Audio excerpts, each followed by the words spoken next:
simplement un jab ici, toujours rapide. Hein. On est souvent loin, on travaille à distance, on revient, tout le monde le sait. Une fois que je suis appuyé en middle, je vais passer sur le côté, normalement c'est en position Tamsakten, et je vais rentrer ou bien à l'estomac, ou bien à la mâchoire. Ce que je veux, c'est que l'adversaire fasse la réaction qu'a eu Steve, bloquer ou se contracter ici. Parce que le coup suivant va directement ici. Donc on a créé en fait deux coups illusoires. On lui rentrer ici, ici, en dessous, là, et je vais rentrer là. Et même si ce n'était pas encore assez, au cas où il est esquivé, etc., ou bloqué, on va rentrer en low kick qui est notre but final. Alors certaines personnes auront le deuxième coup plus fort, certains le troisième, chacun va trouver sa technique. L'important c'est de faire toujours un petit jab, je rentre en dessous, je rentre en haut, et... Okay. Encore une fois, doucement, je suis loin, je rentre en downtown, je me décale sur le côté, toujours en protection, sinon j'ai une contre ici, et je vais passer en dessous, directement de la mâchoire en ligne droite, en direct ici, et ensuite, je low kick. Encore une fois, toujours vu de haut. 1, 2, 3 et 4. Vous avez dit que nous, on ne va pas utiliser le chin lock 17 de manière isolée, mais on va l'inclure. C'est-à-dire que je suis là, je fais ma première chaîne de boxe. Et quand je suis ici, quand je ramène sans gaz, je fais le 1, 2, 3, 4. Donc j'ai utilisé le 17 comme supplément à une seule. Je peux le faire aussi avec la numéro 3, c'est pareil. Je rentre 1, 2, 3, et ici je vais 1, 2, 3. Une fois qu'on l'a saisi, on peut l'inclure où on veut, mais il faut le travailler, Encore une fois, tout doucement, après la série de boxe, je rentre downtown, down, et là regardez, 1, 2, 3, 4. Ok? Vas-y, regarde tout doucement, il a fait la 1, 2, 3, 4 et ils sont 1, il rentre 2, 3 et 4. Chaque fois on essaye de bloquer.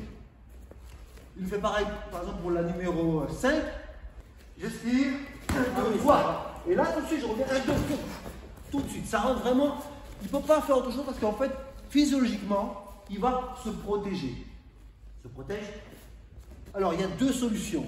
Ou il est protégé, axé au visage, il va avoir les coups ici ouverts, ou il est protégé axé en bas, et il aura les côtés ouverts. À moins qu'il ait des gants mal formés et des bras de 15 mètres, il n'y a pas d'autre solution.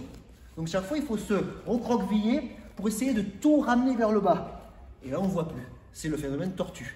On ne voit plus les œillères de cheval, on ne voit plus. Donc là, c'est bien, mais on ne fait que recevoir. Donc il va essayer, lui, quand je vais faire ma série, d'esquiver, de bloquer. Pour ça, on ne va pas trop vite pour l'instant. Donc je fais ma série de boxe numéro 1. Bon. Et ici, tout de suite, je reviens 1, des axes, 2, 3, et blocage. Encore une dernière fois. Donc je répète, on ajoute de la série de boxe numéro 1 avec le chin numéro 17.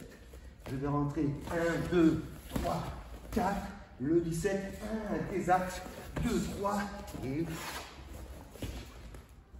Ok, allez, on y va.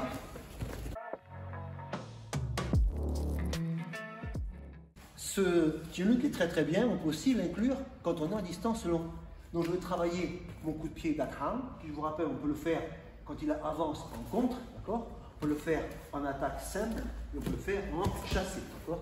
Donc là je le fais en chassé comme j'aime bien, 1, 2, et tout de suite.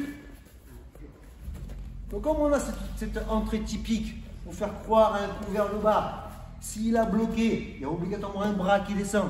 Les débutants vont mettre deux bras, on ne met qu'un seul. S'il n'a pas bloqué, il l'a mangé, c'est pareil. Donc je vais faire le chassé 1, là je rentre ici. Et on sait que ce n'est pas mon but, ça. Mon but c'est de faire ça. Alors là maintenant le travail qu'on va devoir faire, c'est essayer de travailler le coup de pied frontal. Mon copain lui va travailler ou le blocage avec le bras droit ou le bras gauche. D'accord? Et une fois que j'ai fait ce blocage là, je rentre d'abord ici simplement. Et puis là, et je fais mon 17. Tout doucement, souple. Ok? Je peux faire aussi avec le coup de pied droit, mais là je vais me retrouver en garde inversée. Je devrais faire le 17 avec l'autre main ici. Et là, c'est un peu plus difficile. À partir de jaune, il faut savoir les deux côtés. Pour cette raison. Donc je répète encore une fois. Son travail à lui, ça va être de travailler son blocage sans baisser l'autre main. Je fais mon coup de pied d'attrape. Je rentre dans l'attrape. Je désaxe d'amok, d'attrape et tiens. D'accord? Tout souple comme ça. On y va. Allez. Une chose à faire, c'est inclure notre tulipe numéro 17 avec la 5. Pareil, je pars sur un coup crochet à l'arrière comme ça. J'essaie toujours de monter mon épaule et non pas comme en traditionnel parce que là, tous les coups vont rentrer. Si j'ai mon épaule qui est rentrée ici, qui est remontée, même si ça touche un peu, ça touchera la partie de la tête qui n'est pas la partie de KO. On doit protéger ce triangle-là, d'accord? Donc pareil, j'esquive, 1, je vais rentrer d'un cran, bon cran, et là, je vais directement 1, 2, 3 et mon 17.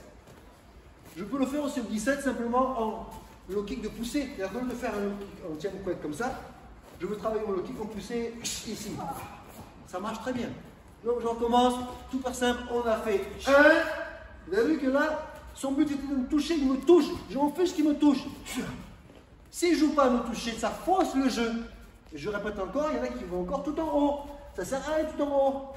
Il faut aller là, ici il faut toucher, et toucher, et toucher, et la jambe. Chacun son tour. Toujours souple. J'en vois trois qui font comme ça, qui font. Non, souple. Souple, souple. On se relâche. Dernière fois.